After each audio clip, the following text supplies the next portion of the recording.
హనుమంతరావు గారు, ఆ, క్రియా ప్లస్ వాడక ముందు ఎలాగుంది? వాడిన తర్వాత ఎలా ఉంది? క్రియాపేస్ వాడక ముందు అసలు చెట్లు ఏం అభివృద్ధిగా లేవండి. బాగా పూత కానీ పిండి కానీ ఏమీ లేదు. చెట్టు ఎండుకొమ్మబడి బాగోలేదు.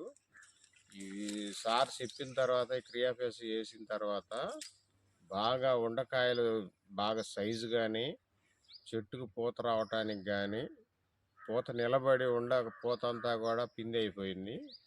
బాగుందండి. బాగా క్వాలిటీ కానీ తోట అన్నీ బాగుండేవి. దానివల్ల ఉపయోగం చాలా రకాలుగా ఉంది మాకు వేసిన వల్ల. ఇప్పుడు మళ్ళా ఒకసారి వేసాం, మళ్ళీ రెండోసారి వేయబోతున్నామండి.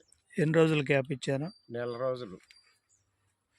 కాయ సైజ్ సైజు బాగుందండి. అసలు కాయ సైజు ఎప్పుడు 10 సంవత్సరాల లోపులో మొక్కకి ఎంత సైజు అయితే కాయ వచ్చిందో ఇప్పుడు 15 సంవత్సరాల తోట కాయ ఈ 10 సంవత్సరాల్లో అంత సైజు కాయ నేను చూడాల. ఇప్పుడు బాగా ఇది వేసిన తర్వాత సైజు బాగా వచ్చినాయి కాయ.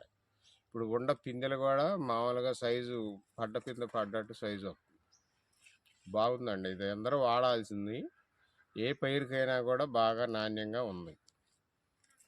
ఈ కాయ సైజ్ ఎలా ఉంది?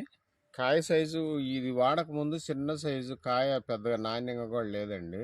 ఇది వాడిన తర్వాత వచ్చిన కాయ ఇది మొత్తం కూడా. వాడేటప్పుడు చిన్న చిన్న పిందెలు, వాడిన తర్వాత సైజు కానీ క్వాలిటీ కానీ కాయ ఈ సైజులో వచ్చిందండి. అంతకుముందు ఎప్పుడు ఇట్లా చూడలే. ఈ కాయ చిన్న మొక్కలప్పుడు చూసాం ఇదే కాయ, ఇప్పుడు చూస్తున్నామండి మళ్ళీ.